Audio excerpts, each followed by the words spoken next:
Welcome, everyone. I'm Mary Close Oppenheimer, president of the Salisbury Forum, and we're very pleased to have you with us here tonight.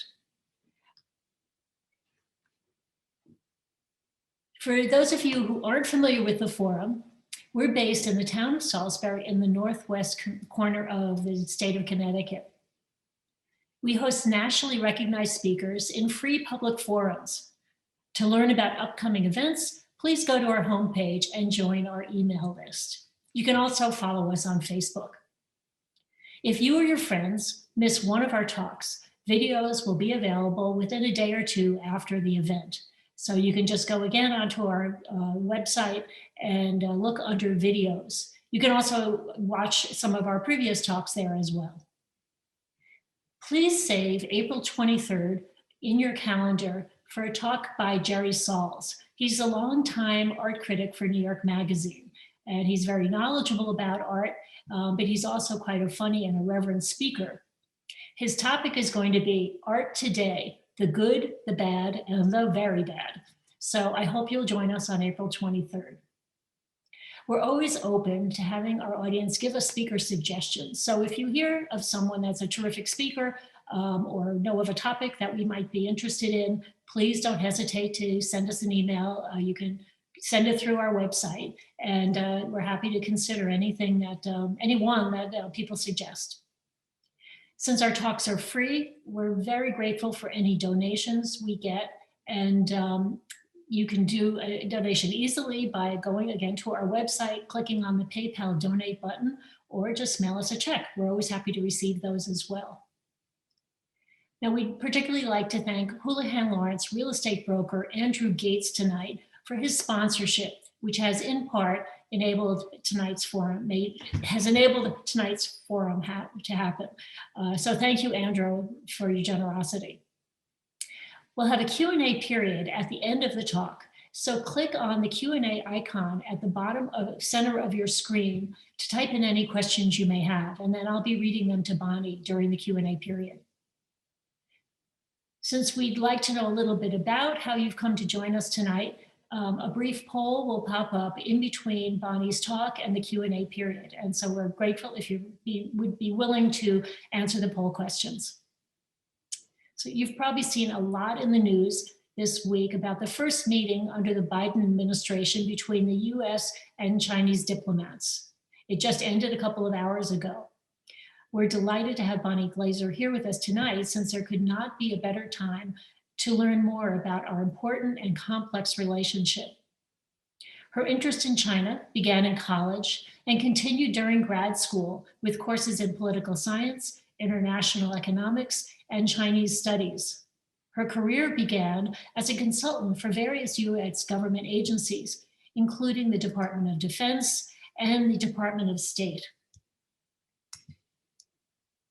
She has written extensively about US and Indo-Pacific strategy and is a senior advisor for Asia and the director of the China Power Project at the Center for Strategic and International Studies. I highly recommend their website for anyone interested in Chinese power relative to other nations. A key impetus for the China Power Project is shedding light on the competition between China and the United States. And so with that impressive background, I'd like to welcome Bonnie Glaser to our forum this evening.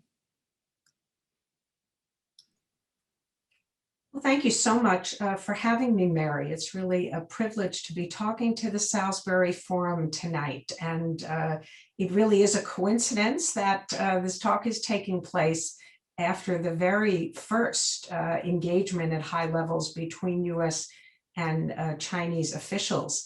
They've been in Anchorage over the last 2 days, and the meetings just broke. And so you may have read something about that in your newspapers. I mean, I'm happy during the Q&A to take questions about it. I have a PowerPoint presentation, which I'm going to speak to, and I also have just 2 polls, simple ones that I'm going to ask, one at the beginning, not at the very beginning, but after the first slide, and then I will ask another one later on. And that's to keep you all awake and engaged, and let me know what you're thinking about this really important relationship between the US and China. I have called this talk US-China Relations under the Biden administration, Managing an Increasingly Adversarial Relationship. So I'm going to start with a little bit of history. Just one slide, thumbnail sketch, and just talk about the evolution of the US approach to China. And, you know, as you probably all know, it was during the Nixon administration and with Henry Kissinger, along with Richard Nixon, who went to China. And the Chinese had a border skirmish with the former Soviet Union in 1969. They were in a hostile relationship with the United States, and Nixon and Kissinger were the architects of the opening to China. And at that time, the United States had no trade with China, no interaction with China. China was deep in what was then the Cultural Revolution that ran from 1966 until 1976. And so it really wasn't until China came out of the Cultural Revolution that we really began engagement with China. And it was slow. Trade took a real long time to actually pick up. But at the time, I think the United States hoped that we would get to know China better and China would become increasingly part of the world. And of course, we as Americans, I think, always hoped that China ultimately would look more like us, that it would be free, that it would have a more capitalist society. I don't think we really understood completely what would be the future of China as a sort of communist nation. And I think, you know, we hope to shape that to some extent. We wanted China to endorse market forces, and maybe over time to become a country that would contribute to just solving problems around the world. Although that was hard to imagine in the early 1970s, China was very, very poor. So our engagement began, lots of rounds of talks with the Chinese and over several presidencies. And in 2001, China joined the World Trade Organization. China joined, even before that, other international organizations and treaties like the Non-Proliferation Treaty. So it looked like China was becoming part of the world and opening up. 1989 was a bit of a shock, I think, to the United States. It was in June of 1989 that the protests in Tiananmen ended up in tragedy, and people were killed by the Chinese military. And that was the beginning of the end, I think the beginning of the disappointment that Americans had, and the recognition, a more realistic approach, I think, as to what was really possible in China. That the Chinese probably were unlikely to create a system where they would have or give the freedoms to their people that we had here in the United States. And by the mid to late 2000s, it really became even clearer that the US was failing to achieve this goals of integrating China into the international system. China began to behave more assertively, and it followed policies at home that were more and more repressive. We see very repressive policies today. You can see that in the very limited access that the Chinese have to the internet. There's hundreds and hundreds of websites that are blocked. The access to information, you need a VPN in order to be able to see many websites. And this is most major newspapers are blocked. And the Chinese have detained foreigners for virtually no reason, certainly no legal basis. And the two in the news today are Michael Spavor and Michael Kovrig, who were Canadian citizens who were detained in Beijing and have been kept there now for about a year and a half, and have very little access to their own ambassador, let alone to members of their family. All because the Canadians detained the chief financial officer of Huawei because she had violated US law, and the Canadians have an extradition treaty with the United States. So this is still playing itself out. It's in the news this week because the two Michaels, as they call them, are in court. But China has been promoting its own interests, which we shouldn't be surprised. China is a growing country. It's an emerging superpower. It is returning perhaps to what the Chinese would describe as their rightful place in the world. And so the Chinese are increasingly promoting their interests in ways that pose challenges, I think, to the United States. And that's what I'm going to be talking about mostly tonight, is what is going on in Chinese policy that the United States finds is problematic. What are the causes of the friction in the US-China relationship? And I'll be talking about this relationship from the perspective of the United States. I can certainly tell you about the relationship from the perspective of the Chinese. I've traveled to China hundreds of times, and I enjoy talking to Chinese experts and learning from them and hearing their perspectives. It's very important to put yourself, I think, in the shoes of people in the other country if you want to understand the bilateral relationship and China's rise in the world. So I spend quite a bit of time talking to Chinese.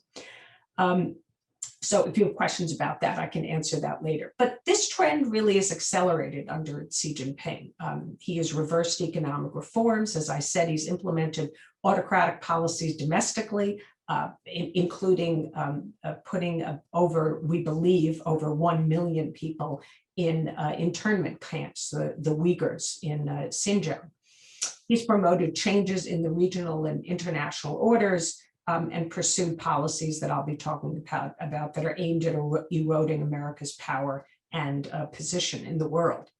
So that's the history, and then I'm going to get into details. But before I start talking about Xi Jinping's national objectives, which is my next slide, I'm going to ask you all what you think of China and the kind of relationship that the US should have with China. So if you can put up the first poll. There it is. Fantastic. Boy, I love it when technology works.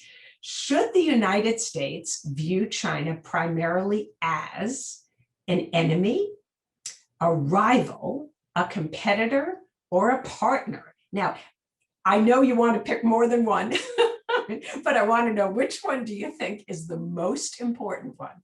A rival is different, than an enemy. To me, it's different than a competitor. It's not quite as strong as an enemy. To me, it suggests that you have a real conflict of interests. But an enemy is really somebody that you might go to war with, and you might end up in a permanent confrontational situation with. I think a rival, you can to some extent manage those the differences, and competitor could be healthy competition. It doesn't have to be adversarial competition. And I think partner speaks for itself, that it's just cooperation is possible.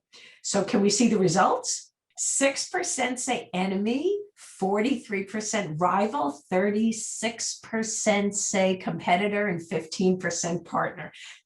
That's really interesting. If I were in a room with leading experts on China, you might see this kind of distribution. I think people are hopeful that China can be a partner, at least on some issues, but I think probably most people don't think that's the dominant driver in the relationship.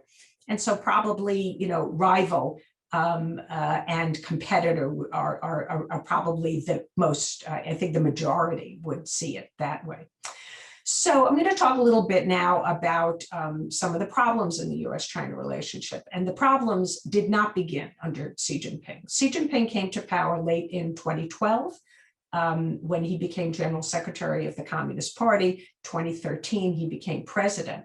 But I mean, it's really fair to say that the problems in the relationship were really mounting under his predecessor, Hu Jintao. Hu Jintao was a weaker leader. Xi Jinping has been really clear about what his vision is for China, what his goals are. And that's what you see on the screen on this slide. In the 19-party Congress, which took place in 2017, he laid out this pathway for China to achieve what he called the Chinese dream. And the Chinese dream is the rejuvenation of the Chinese nation and the Chinese people, to return it to its rightful place in the world. And that goal is set for 2049. That will be the 100th anniversary of the founding of the Chinese Communist Party. And that will be a really important watershed for China. But 2035 is midway between now and mid-century. And 2035, he said, China will achieve socialist modernization. It will become a global leader in innovation. It will boost its soft power, and it will complete modernization of the military. And then he said by mid-century, China's going to become this, again, national rejuvenation is socialist, modern, and powerful country. It will have significant international influence, quite vague, not really defined, and then establish a first-tier military. And many people interpret that first-tier military to mean that China will have a military on par with the United States. So even though these are in some ways vague, they're pretty explicit. These are the goals that China is working toward. Xi Jinping has been in power now for 9 years, and next year will be his last year in his, well, actually it's this year and then ending in the fall of next year, will be the last year in the second term. And Xi Jinping has removed the limits on how long he can remain the leader of the Communist Party. There used to be 2-term limits, but those limits have been removed. And so it is pretty widely believed Xi Jinping is going to remain in power. Some people think he's going to be there for life. Others think maybe he will stay there for one additional 5-year term. That would end in 2027. Or he could stay there for yet another 5-year term. If he stays until 2035, I think he'll be 82 years old, and he'll be about the same age as Mao Zedong was when he died, and Mao, of course, was in power a long time. He's not going to be, though, 2049, but he has set out these goals. He hasn't chosen a successor, and that will be the first sign that he is planning on grooming somebody to take over for him. So I'm now going to talk about some of these problems in the relationship, and I'm going to start by, here we are. Talking about dominating high technology. Did I skip one? No, I didn't. Okay, I thought I skipped one. I said in 2035 that Xi Jinping is going to become this, one of his ambitions is to create China as a leading technological power. And China rolled out something called the Made in China 2025 plan in 2015. China has had a history of having industrial strategies and targets. They have 5-year plans, and they announce what their economic growth target is. And so this is the way that China's economy and system is organized. It is very top-down and state-run, and the goals are set by the state. But it was unusual for China to set out a plan that it would dominate these 21st century technologies that are considered so crucial to the United States and, frankly, some other countries like Germany, who believe that if China were to become dominant in these areas, that they would, in fact, be probably supplanting the United States in many ways as the top country in the world. So this has been seen as a huge threat to the United States. And you can see some of the areas that are mentioned here: aerospace, high-tech ships, the solar energy saving technologies, agriculture machinery, medical devices, power equipment. So these are really critical for China. And in fact, the Chinese have been trying to become more self-sufficient for a long time. I remember when I started going to China when the internet first started. That was in the 90s, and the Chinese had to get all of their hardware, their computers. I started going much earlier than that, so I should suggest that I'm not young. I actually went to China first in 1980, but in the mid 90s, when the internet came about, they had to rely on Microsoft for software. They had to buy US-made hardware, and none of this was produced by China. And I remember people telling me how they resented the fact that they had to buy all of this equipment from the West, and they look forward to the time when they would produce it themselves. And that's where they're headed. I mean, in the mid 90s, China had no name brands. You couldn't name a single one. But today you can. You can name Alibaba, and you can name Huawei, or ZTE, or Haier Company. There are many widely world-known brands. So China wants to dominate high technology, and some of the ways they're doing it are listed on that slide. They are purchasing foreign companies and getting their technology. They're also stealing intellectual property. China does a lot of stealing of intellectual property. This has been a problem in the relationship for many, many years, and it's being done on a very large scale. There was an agreement that was reached between President Obama and Xi Jinping that the Chinese would not use cyber capabilities to steal intellectual property for commercial advantage. Might be used for espionage purposes, but not for commercial advantage. And that agreement didn't hold. And today we have many instances of the Chinese continuing to steal intellectual property.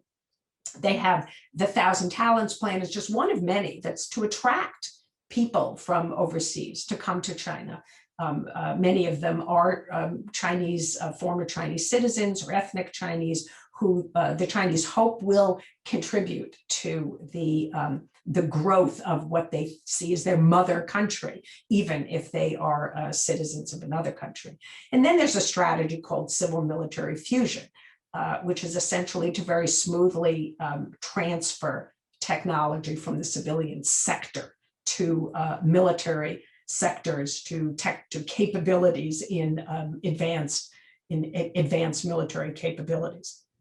And you'll see on that slide that our former Assistant Attorney General for National Security, this was under the Trump administration, described China's policy as rob, replicate, and replace. And that meant you rob the American company of its intellectual property, you replicate that technology, and then you replace the American company in the Chinese market and one day in the global market. And this isn't just true of American companies, it is also true of other foreign companies. So the United States has really woken up to this problem and is determined to not let China dominate high technology. In some ways, though, we are still debating whether we should cut off high technology to China.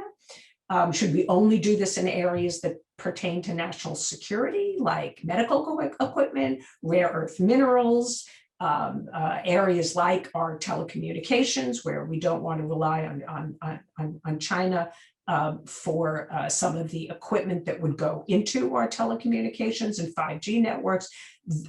Some of those areas, yes, we are definitely decoupling from China. That's the word that's used. But it's selective, it's targeted. I don't believe that we're not going to stop trading with China. There's over $600 billion of trade between our two countries every year.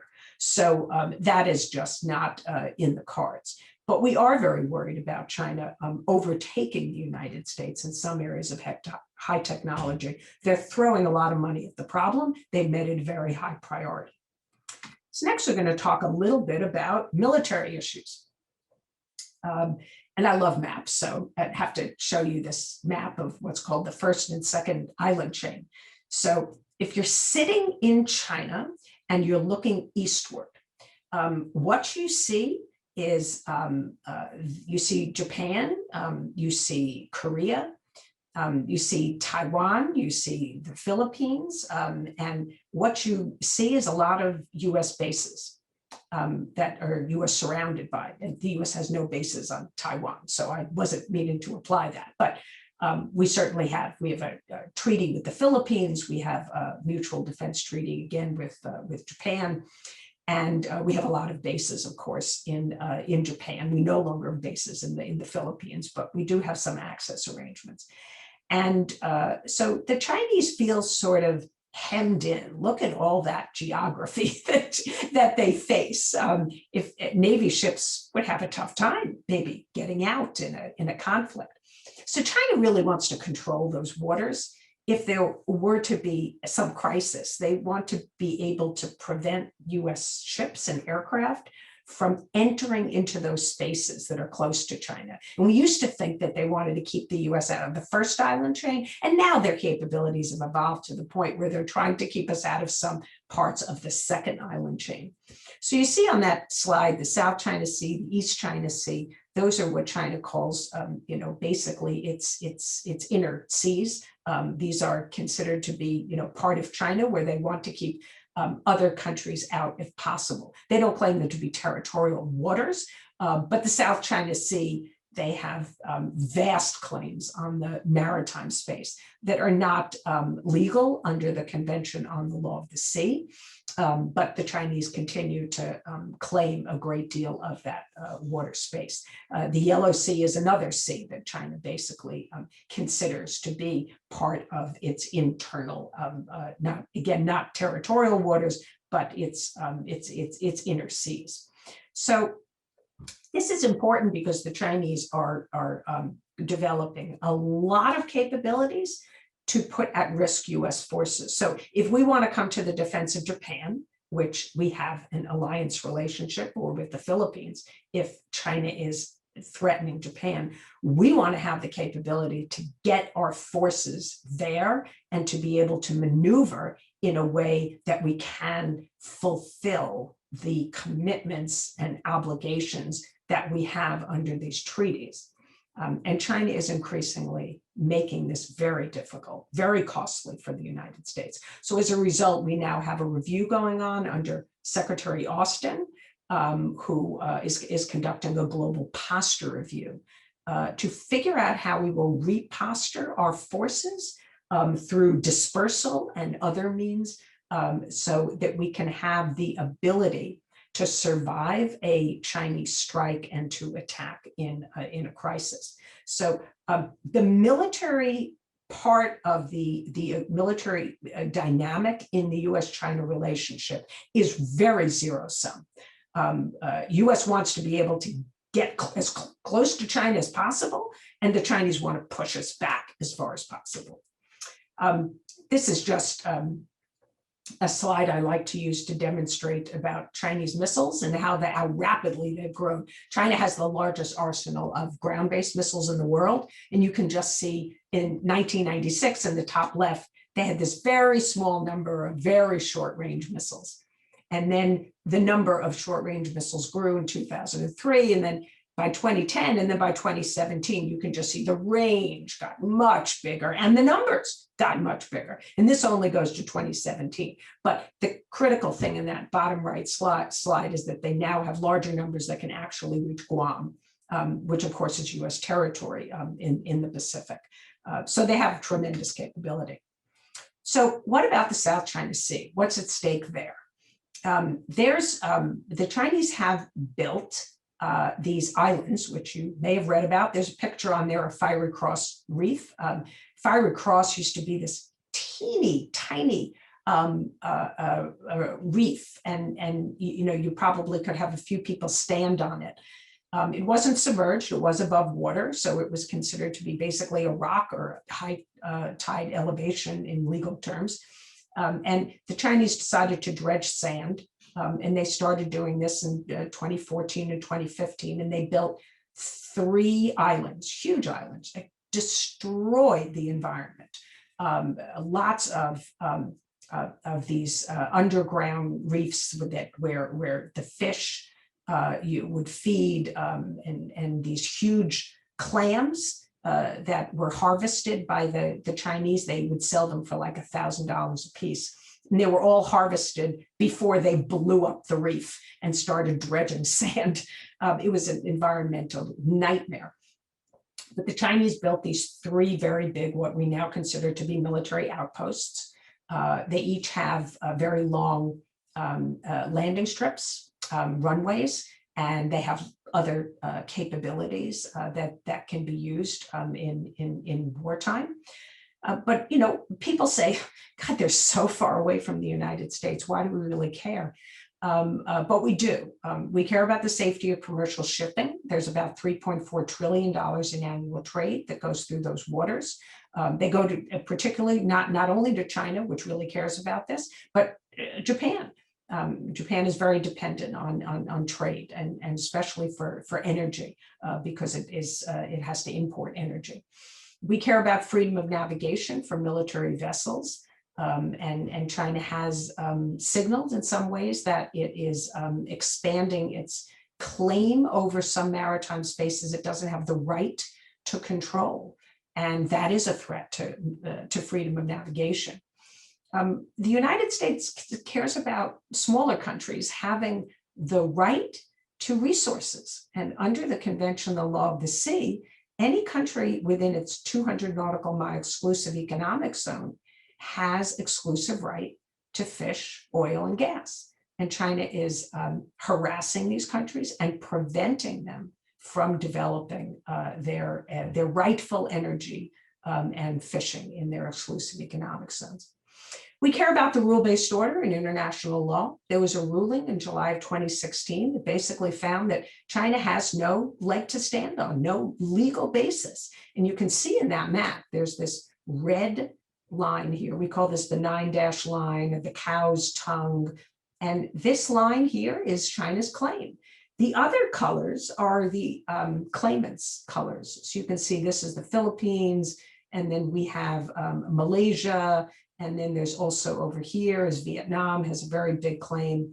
And then there's a smaller one for Brunei, and then over here for Malaysia. And these countries have rights, and China's frankly trampling all over them. So we're trying to stand up for the rights of these countries, and we care about that. We don't want might to make right. In fact, our Secretary of State, Tony Blinken, told that to the Chinese just yesterday when he met with the Politburo member Yang Jiechi, and he said, we don't want a might makes right approach to the world. We want to have a rules-based order. And so that's why we care about what's happening in the South China Sea. And these are just some pictures. The bottom right are all fishing boats. That's what we call Maritime Militia. They look like fishing boats, but they're actually really equipped by the Chinese military. They're trained by the Chinese military, and they're used for harassment purposes. On the left-hand slide, you can see there's in 2014, there was an incident where the Chinese positioned an oil rig inside Vietnam's exclusive economic zone, just to show the Vietnamese, we can do this, and there's nothing that you can do to prevent us. But the Vietnamese actually really stood up for themselves. They sent fishing boats and rammed the Chinese law enforcement vessels that were protecting this oil rig. And the Chinese ended up pulling out that oil rig sooner than they had initially planned. This slide over here is interesting. One of my colleagues tracks the activity of the Chinese Coast Guard, and these are Coast Guard or law enforcement vessels, all of these red dots. And so you can see this is just one episode between December 1st of 2019 and January 12th of 2020. So like a 6-week period, this was Chinese activity in the waters of Indonesia, Brunei, Malaysia, and inside of China's 9-dash line, but operating in areas that are really controlled by others. It's not really legal to be operating inside of other countries' exclusive economic zones. There are certain things as circumstances in which you can. If you're just passing through, you're conducting innocent passage, then it's okay. Okay, so here comes my my Taiwan section, and I will get to my polling question in a minute, but I think I'll first talk a little bit about the issue, and then I want to hear what you all think about Taiwan. So just to put my cards on the table here, I studied in Taiwan, so I sort of have a special affinity for it. I was there in 1979, and the United States broke diplomatic ties with Taiwan in 1979. So we actually had a mutual defense treaty with Taiwan from 1954 until 1979. Jimmy Carter was president. He finally established the diplomatic ties, seeing through what Richard Nixon had started in the early 70s. And I arrived as a student in Taiwan 3 weeks after we broke diplomatic ties with Taiwan, and I was like 21. It was quite a situation there. With the people were surprised, they were scared, they felt that they had been left hanging out to dry. But we have preserved a very close relationship with Taiwan over that period.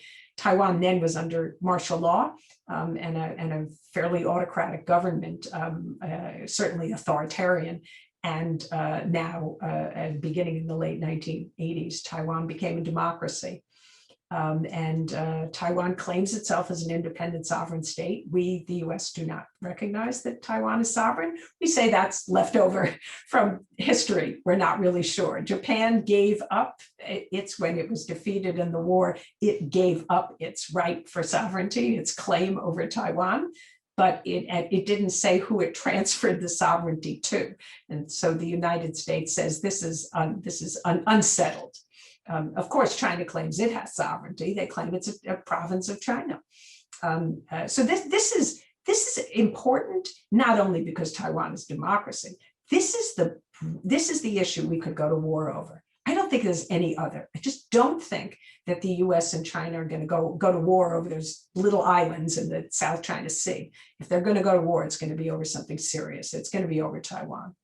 And so I worry about this. And I think that the Chinese would like to absorb Taiwan without fighting.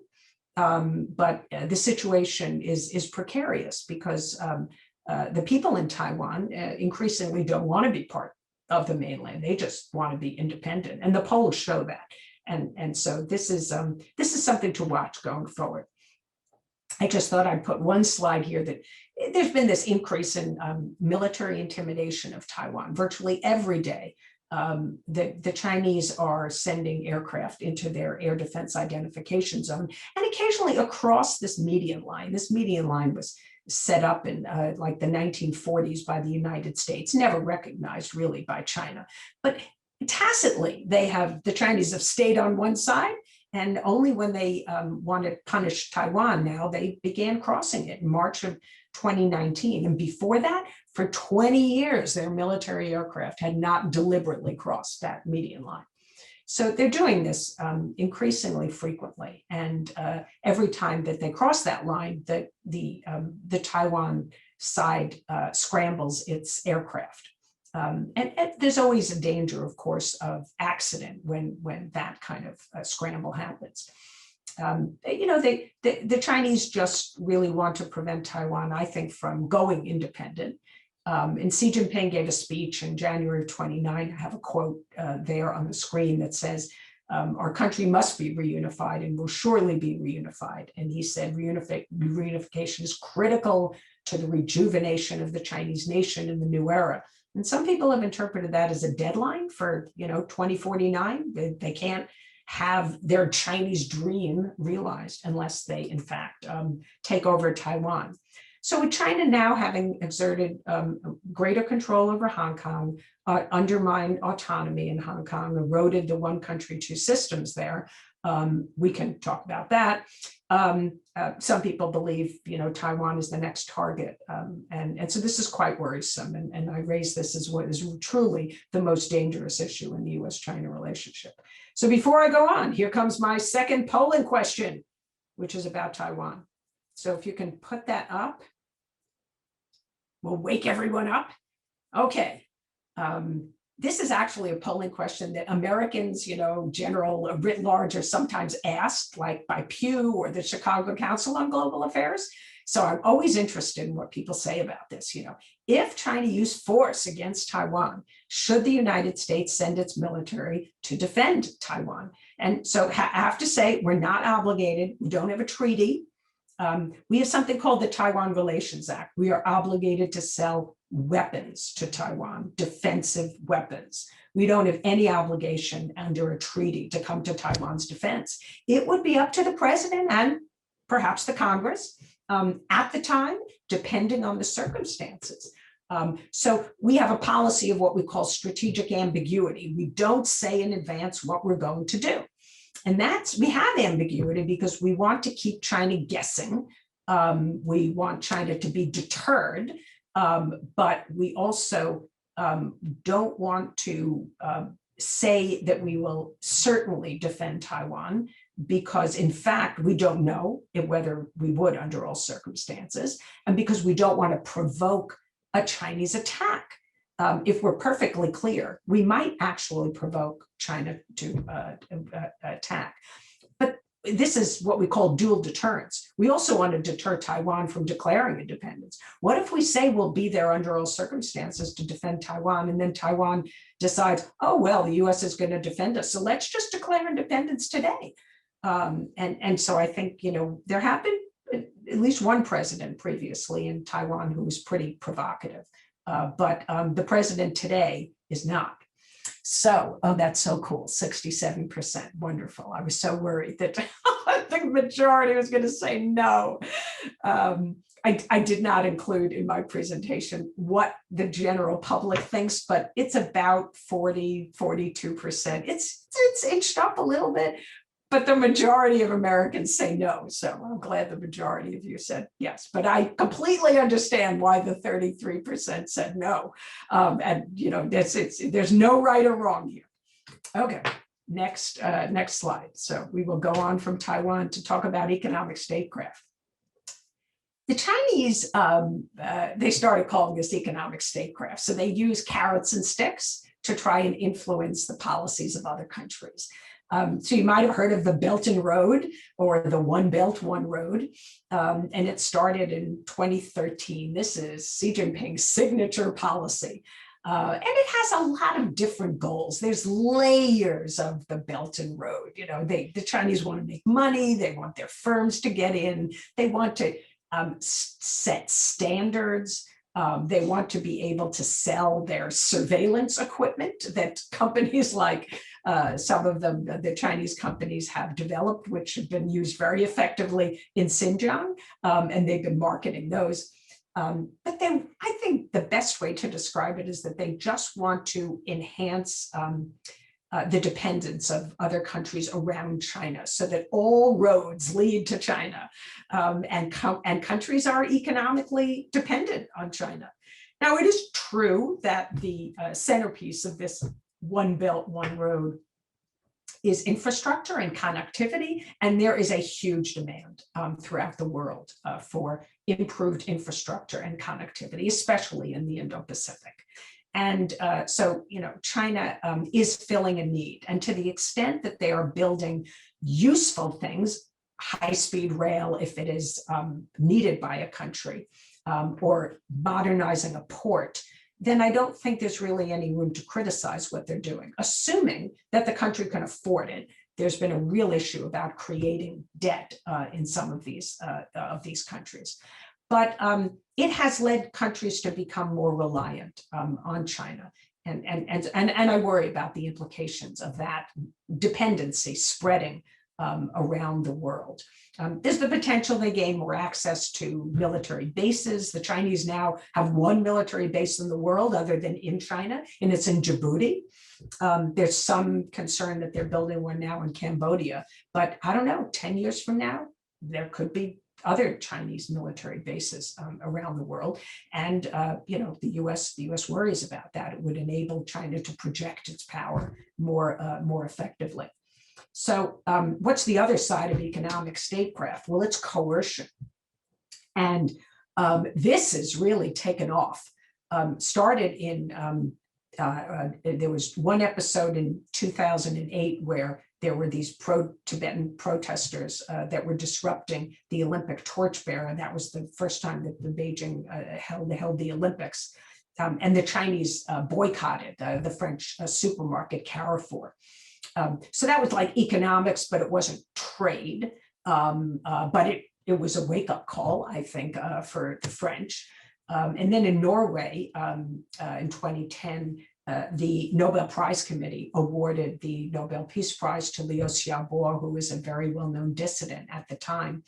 And the Chinese boycotted salmon imports from Norway. Didn't have much impact on the economy, but they put the government in the political freezer for 7 years.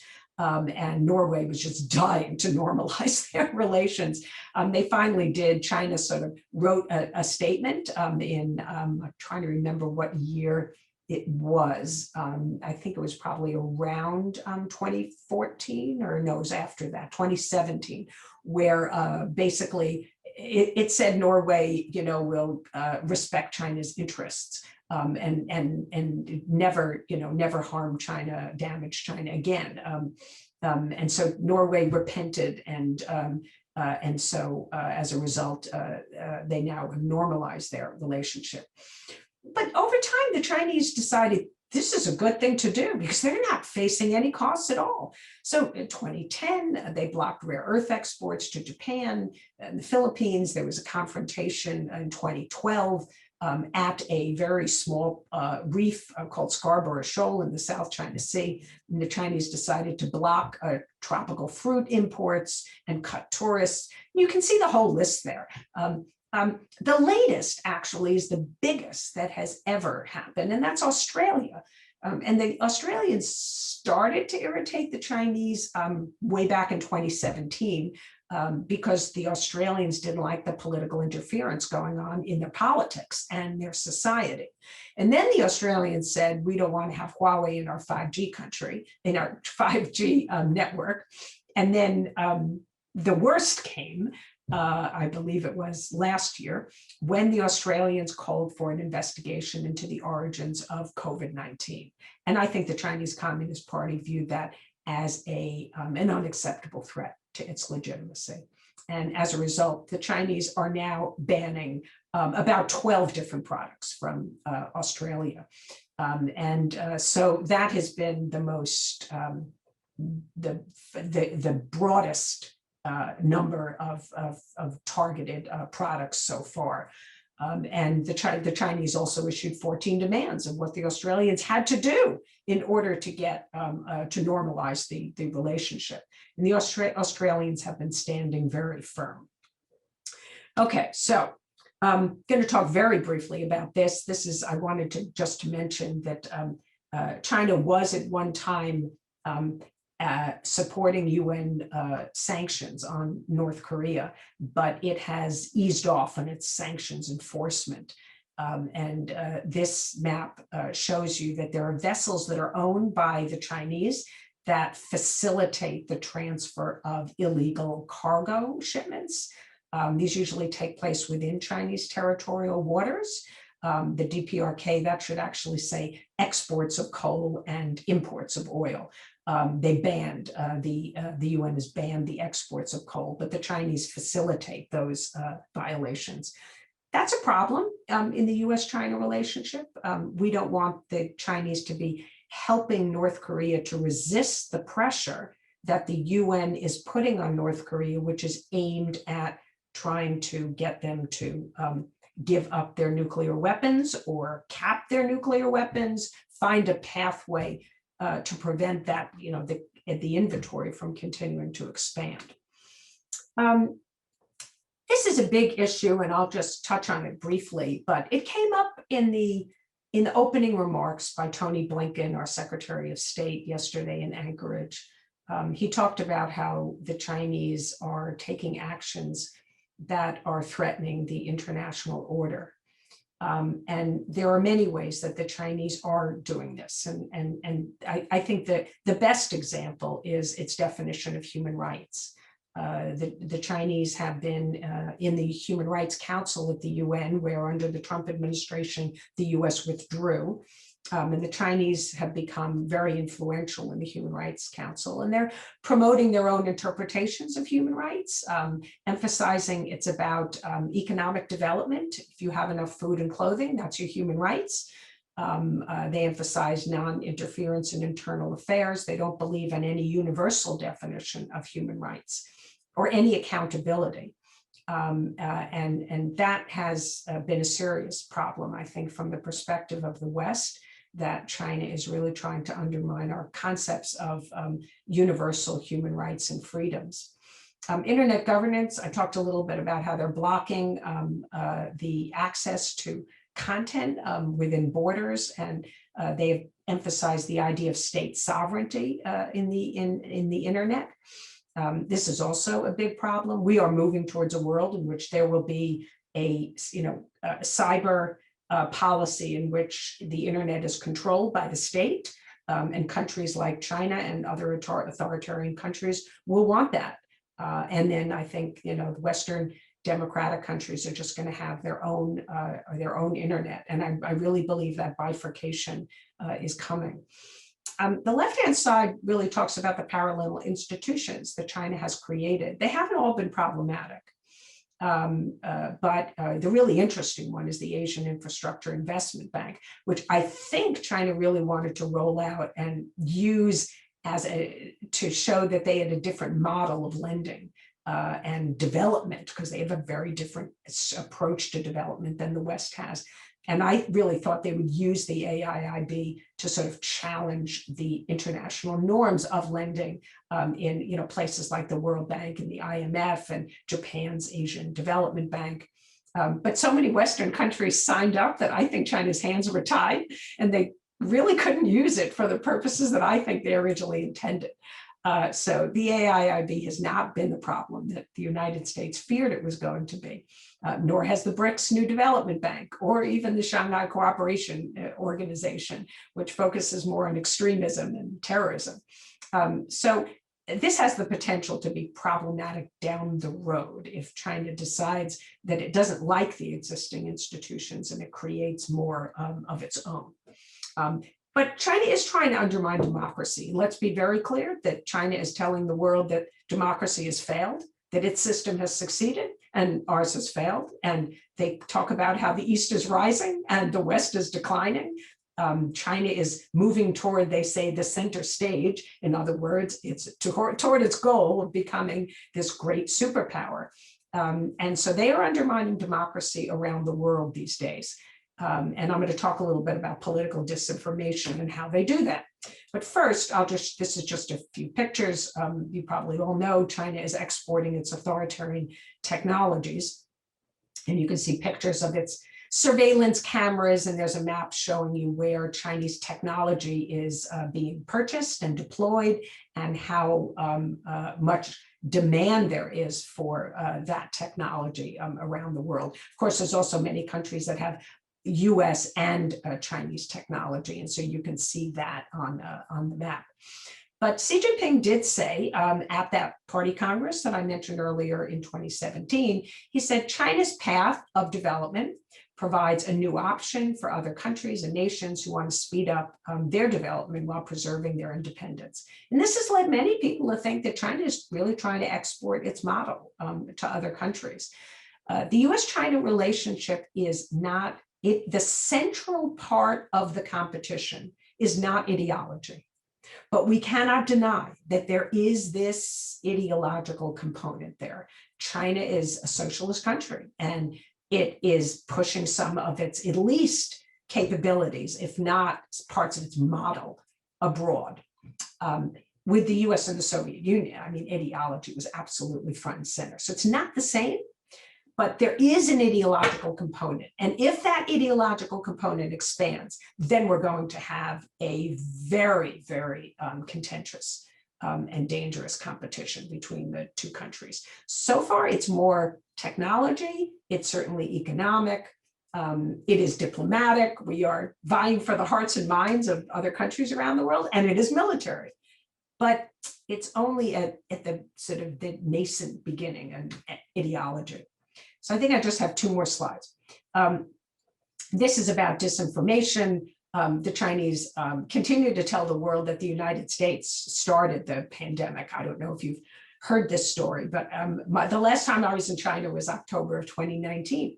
And China was holding the World Military Games the same month, in October 2019. So I was there for a conference, and it was during the Party Congress, and the World Military Games were held, what city? In Wuhan, China, which is, of course, where the epidemic started. And so the Chinese have said that it must have started in the World Military Games. So you can see in the bottom right where Zhao Lijian is one of their foreign ministry spokesmen, and he tweeted, it might be the U.S. Army who brought the epidemic to Wuhan. Be transparent, make public your data, US, OS, and explanation. Nowadays, the disinformation out of China is that if it didn't start that way, then the US manufactured the virus in Fort Detrick, Maryland, which is one of our bio labs. And so, anywhere but China. The Chinese, I think, are scared to death that that there might be real hard evidence that actually started in China. I think they feel like this might undermine the legitimacy of the Chinese Communist Party. So there's this global disinformation campaign going on surrounding the COVID-19.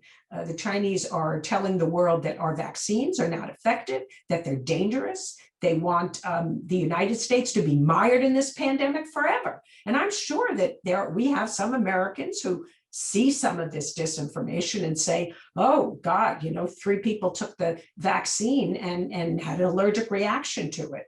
And then they'll say, vaccines are not reliable, they're scary. And I think this is exactly the outcome that the Chinese want. So it's not just the Russians that are doing this, it is the Chinese. All right, I think this is the last slide. The Chinese want to spread a positive narrative about China around the world. They do this through Confucius Institutes, they do it through think tanks, cooperation with universities, and through sister city relationships with state and local governments. A lot of this goes on. It goes on all over the world. They have this big organization called the United Front Work Department, and they just spread all this positive information about China. Sometimes I think it goes beyond that. It's not only the sort of positive narrative, it's also trying to infiltrate different organizations and perhaps even try and influence US policies. We see this certainly in Washington, D.C., but this is an effort that varies from one country to the next. In Australia, before Australia passed a law, they were actually giving political donations to candidates who would then get elected to their legislature, and then they would expect those individuals to support Chinese policies in the Australian legislature. And that happened. There was a senator who was basically backing China's South China Sea policy, and then they found out he had taken money from China. We have laws that prevent people from giving money to political campaigns, but of course there's various ways you could probably circumvent laws, so it's a little worrisome. So this is the very end, which of course I forgot that I was going to talk about, is just very briefly, is cooperation possible? I think it is. I was glad to see that at the end of the meeting in Anchorage today, there are 4 issues that were put on the table that the 2 sides can work on: climate change, Afghanistan, Iran, and North Korea. And I put on this slide global health. Non-proliferation certainly refers to North Korea, but also Iran.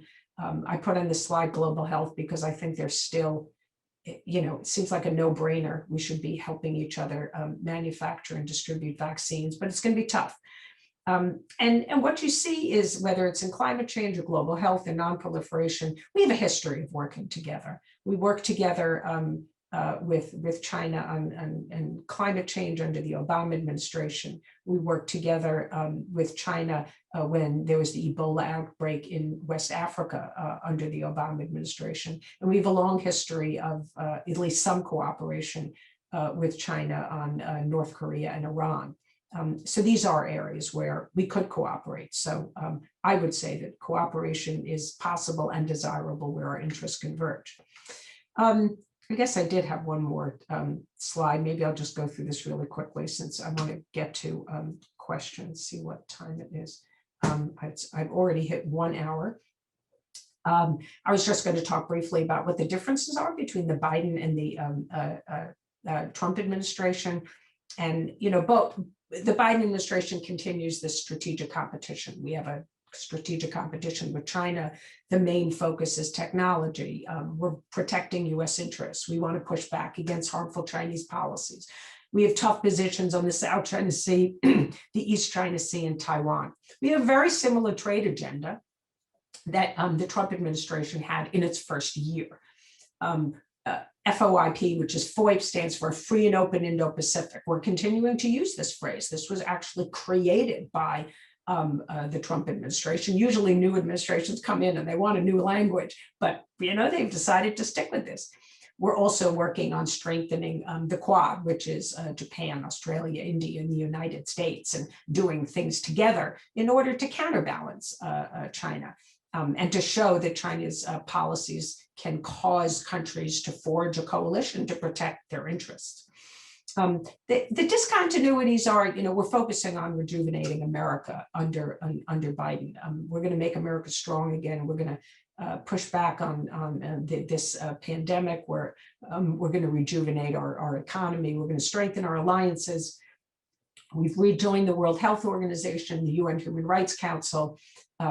We have supported the new head of the World Trade Organization, which the Trump administration had undermined the institution. We're emphasizing values and democracy in our foreign policy. This administration is willing to cooperate with China. The Trump administration really wasn't. They did cooperate a bit on North Korea in the first year. It's very short-lived. Blinken has put our issues with China into 3 baskets: issues where we confront each other, where we're going to be tough, then we're going to have areas where we compete, and then we're going to have things that we cooperate on. And we are going to create new dialogue mechanisms. We haven't quite decided what those dialogue mechanisms are going to look like, but we are going to engage. We are going to talk because we believe that there's a downside if you don't have dialogue. And I think we're going to de-emphasize ideology. And the Trump administration had said that the Chinese, it always called China the Chinese Communist Party, never wanted to call it China. And there was one point where Secretary of State Pompeo even said we should embolden the Chinese people to induce change in China. That sounded very much like a goal of regime change, which caused enormous amount of friction in the US-China relationship. We have never, as a country, tried to pursue regime change in China. And I actually don't believe that the Trump administration had a strategy to do that, but Pompeo would talk about it. So when I say de-emphasizing ideology, I mean ideology from that perspective. All right, I'm done. Talked a little bit longer than I planned to, but hopefully you all found that interesting. And now I'll move on to the questions. So one question was, is there anything particular you want to say about Tibet? Yeah. Tibet used to be front and center, I think, in people's minds, but has been somewhat overtaken in the media by the situation in Xinjiang. The situation with in Tibet is that there's always been a threat to the existence of the culture and the language, just the survival of the Tibetan people and their customs has been under threat for some time.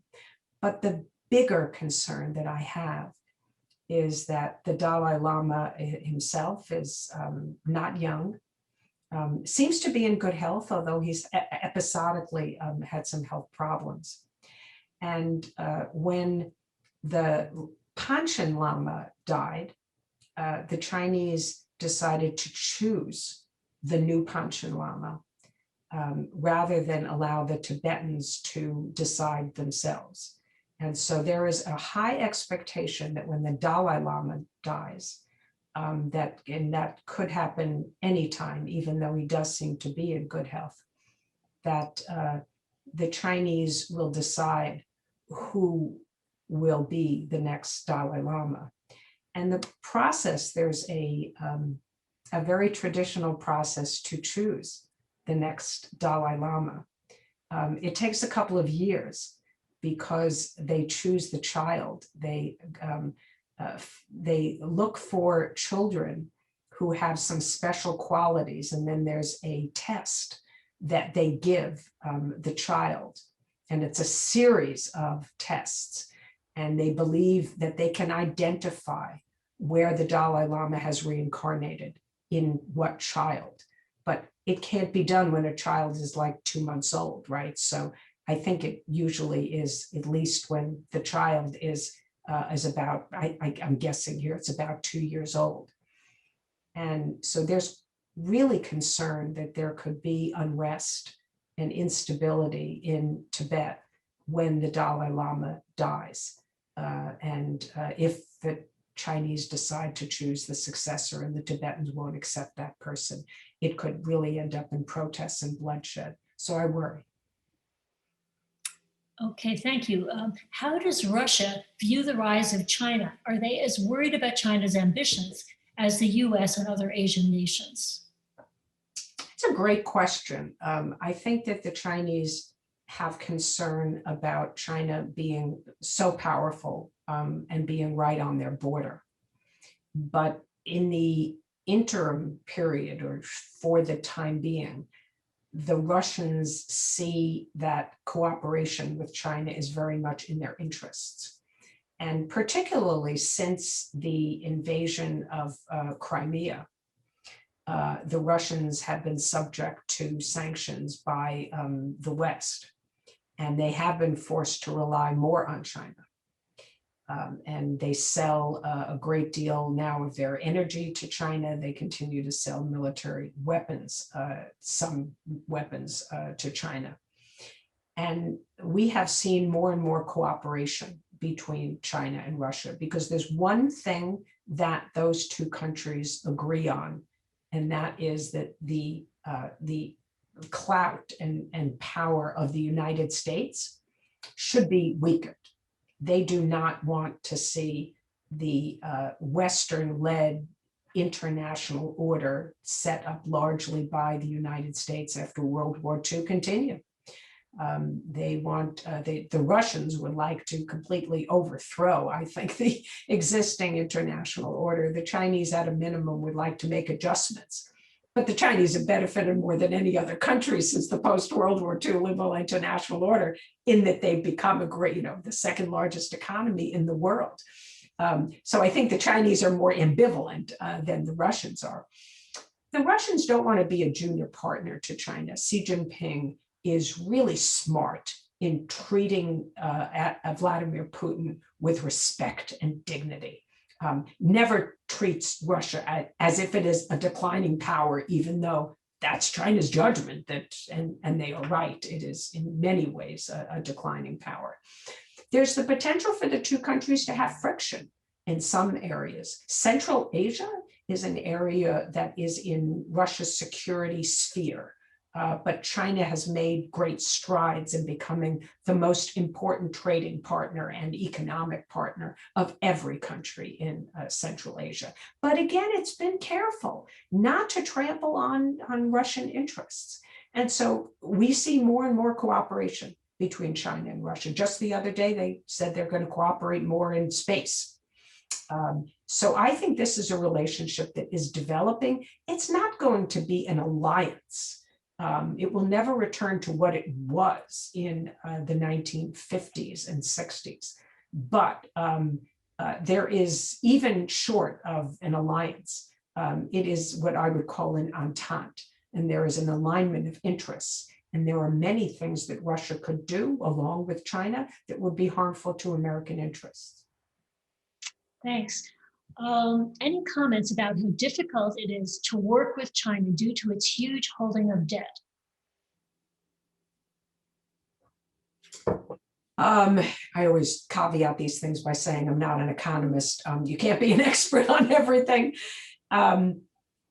If you're talking about China's holdings of US debt, I would direct you to, I have a page in my China Power website, which has a data visualization, an interactive graph that shows how much of American debt is held by China.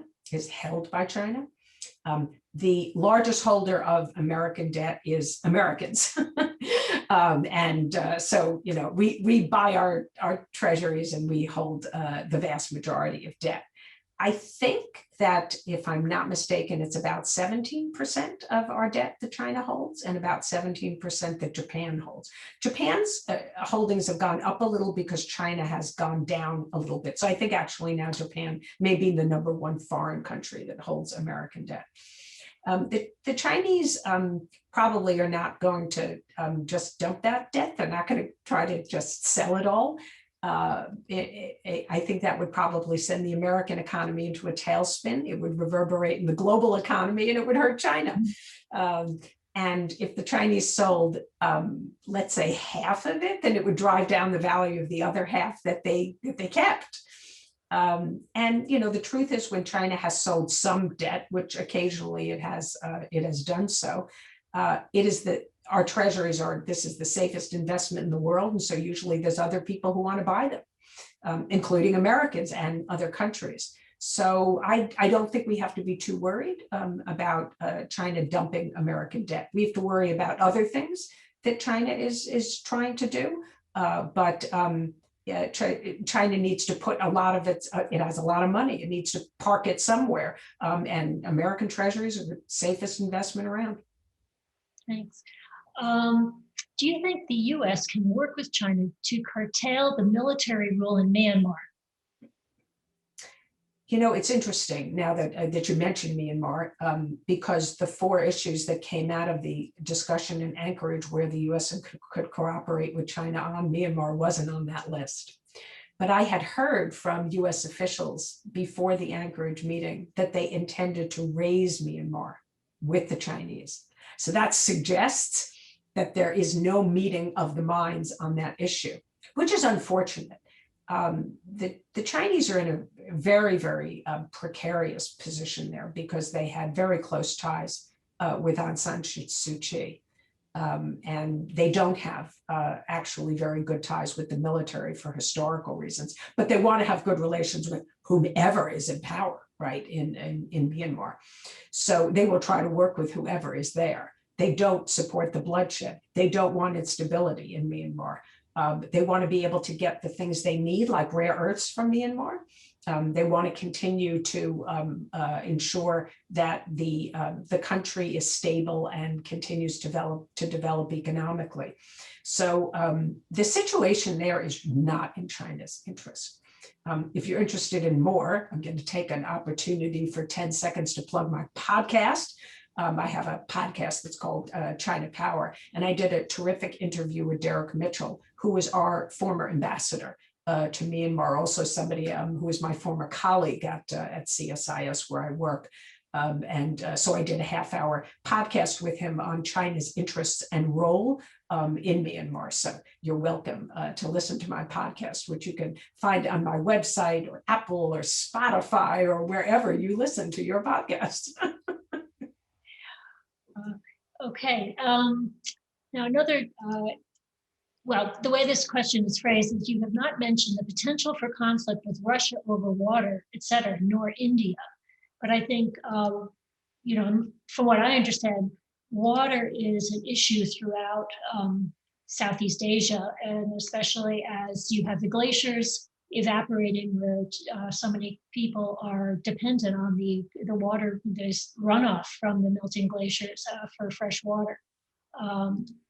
How, you know, what are your thoughts on how the water issues will impact relations?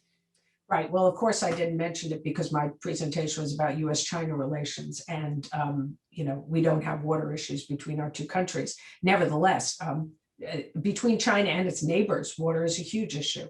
When the Chinese build dams on the Mekong and it affects others downstream, the US has been trying to pursue this Mekong initiative, which started under the Obama administration, to help some of the countries along the Mekong and to support their ability to get enough water. But it is a potential serious issue with India. It really isn't today, but it could get there depending on where the Chinese build dams.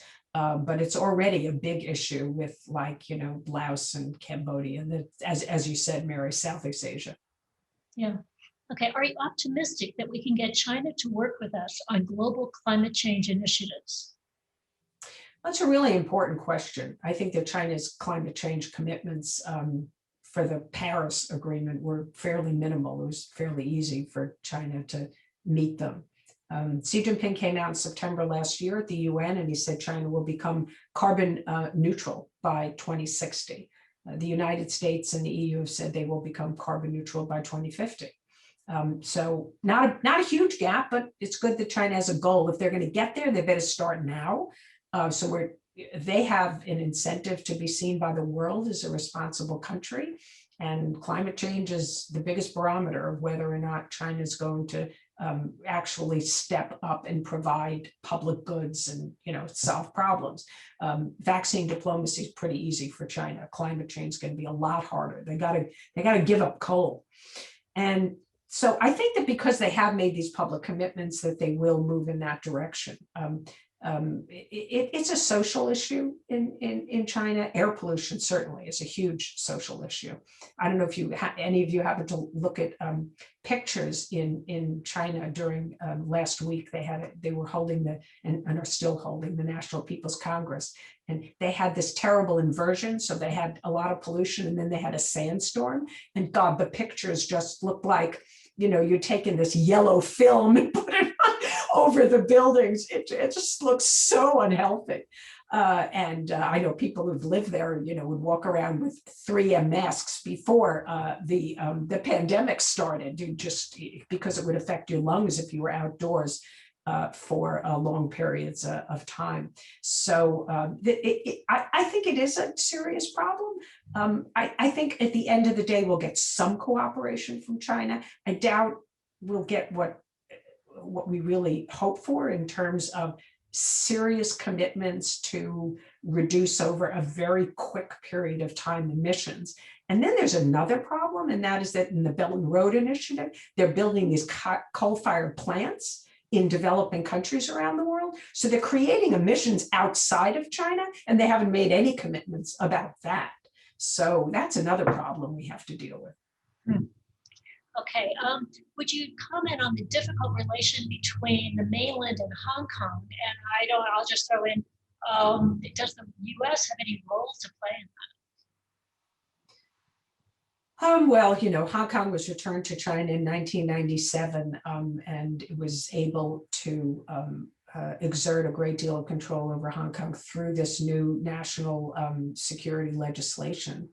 And some people thought that the Chinese would just pass the law and then hold it in reserve in case they needed to. But the Chinese just decided after the protests took place in 2019 that they weren't going to tolerate any more instability in Hong Kong. And they are doing much more and far more quickly than I think people really anticipated. And people are leaving. A lot of people are leaving Hong Kong. I know people who are professors who teach there, who have been told, don't give your students a syllabus, because if you show them, if there's something on paper that says what they're reading, you could get in trouble. So there's a real development now of patriotic education. You're not allowed to, it's risky to teach things that have to do with China, its role in the world. You can't criticize China. The media is being more controlled. I'm really pessimistic about Hong Kong. I just think it's going to be like any other Chinese city. I just think that's where we're headed. And the role that the US and other countries can play is so minimal. We are sanctioning individuals who are responsible for undermining Hong Kong's autonomy, both Hong Kong officials and Chinese officials. But it may be inconvenient for some of those people if they can't have a visa and come to the United States, or if they can't get access to a bank account and they have to move their money to another bank. But at the end of the day, we have very few levers that we can use. We are going to pass in Congress, I believe, the Safe Harbor Act, which will open the doors for some number of Hong Kong refugees to come to the United States. But as I'm sure all of you know, immigration remains a very controversial and politicized issue in the United States. Okay, and maybe this will be our last question. What is your view of President Trump's trade war with China? Did Trump achieve any of his goals, and was his policy successful?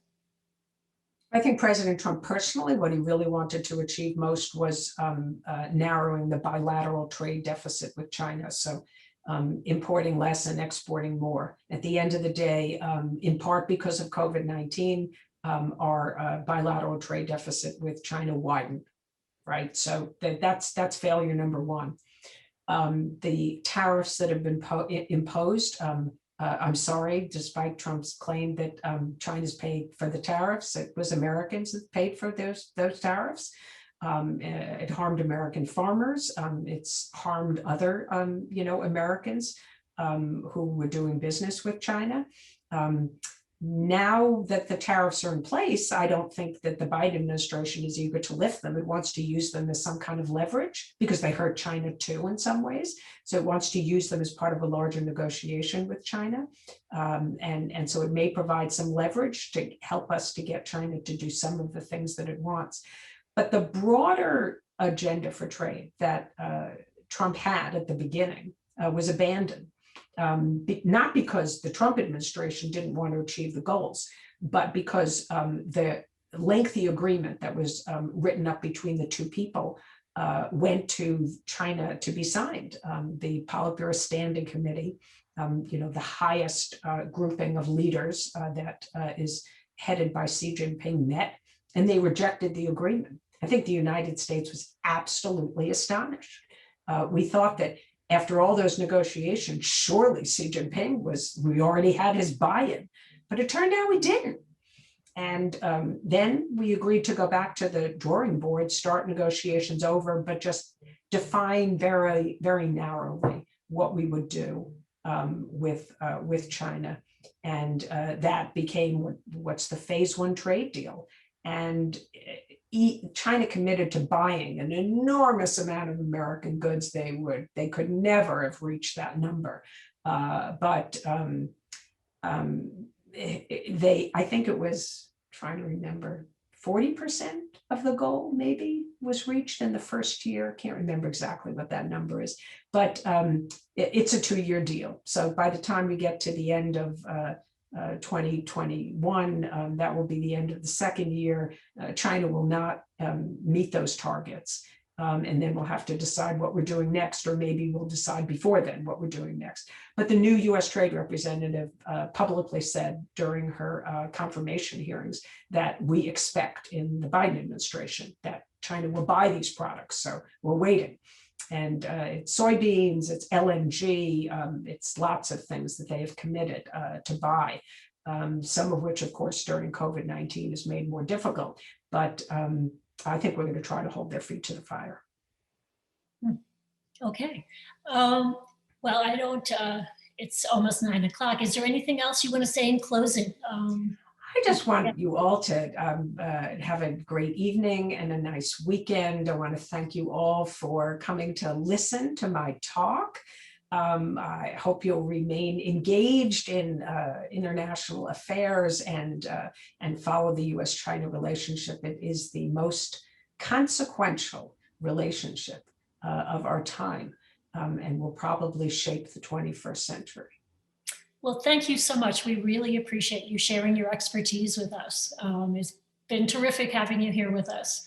So again, I hope you have a wonderful weekend and a good evening. And I wish all of our audience the same. And goodbye for now.